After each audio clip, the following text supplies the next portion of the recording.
Paediatrics. నేను paediatrics చేశాను కాబట్టి పిడియాట్రిక్స్లో అలర్జీ ఆస్మా ఎట్లా మొదలైద్దో నేను చూశాను. ఇప్పుడు doctor Vivek Vardhan adult pulmonology, so దానికి సంబంధించినటువంటి వైద్యం వాళ్ళు చేయటం అనేది జరుగుతుంది.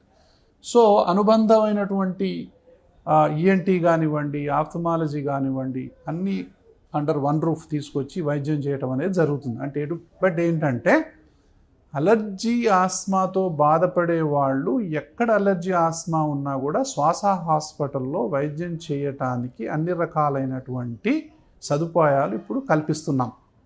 ఇది exclusive centre for allergy asthma and respiratory problems. తర్వాత అలీడ్ అలర్జీ ప్రాబ్లమ్స్ కూడా ఇది exclusive centre both in Telugu states and across India. అంటే ఎక్స్క్లూజివ్గా 0 to 100 years both paediatrics and adults. కాబట్టి ఎవరైతే అలర్జీ ఆస్మాతో బాధపడుతున్నారో ఆ రూట్ కాజ్ ఏందో తెలుసుకోవాలి. అంటే treat the route, not the fruit అనేది ఇక్కడ సందేశం. రూట్లో పురుగుంటే, ఆకు వడలిపోతే, పువ్వు వడలిపోతే, పండు ఎట్ను అయితే దానికి మందేస్తే ఏమొస్తుంది? రూట్కు మందేయాలి. అదే అలర్జీలో ఉన్నటువంటి రూట్ కాజ్ అనాలిసిస్. ఇక్కడ మేము చేసేదే రూట్ కాజ్ అనాలిసిస్. ఏంటి అసలు ఎక్కడ మొదలవుతుంది నీకు ప్రాబ్లం?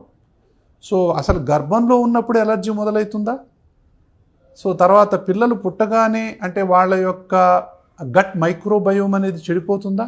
అందుకే ఫస్ట్ 3 years పిల్లలకు స్వీట్ ఇవ్వకూడదు.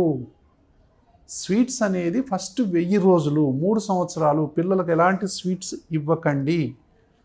సో శ్వాస హాస్పిటల్ అనేది ట్రీట్మెంట్ చేస్తాం. శ్వాస ఫౌండేషన్ అనేదేమో అవేర్నెస్ కలిగిస్తాం.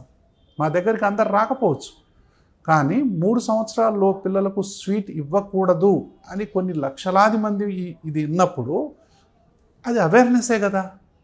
అయ్యో ఈ విషయం మాకు తెలియదే, డాక్టర్ గారు చెప్పినట్టు మనం పిల్లలకు ఏంది రోజు స్వీట్స్ ఇస్తున్నాం, ఐస్ క్రీమ్ ఇస్తున్నాం, చాక్లెట్లు ఇస్తున్నాం, అయితే ఇప్పటి నుంచి ఇవ్వకూడదు మనం అంటే వాళ్ళ యొక్క గట్ మైక్రోబయోమ్కి ఇండైరెక్ట్గా మనం హెల్ప్ చేసిన వాళ్ళం అవుతాం ఆల్రెడీ.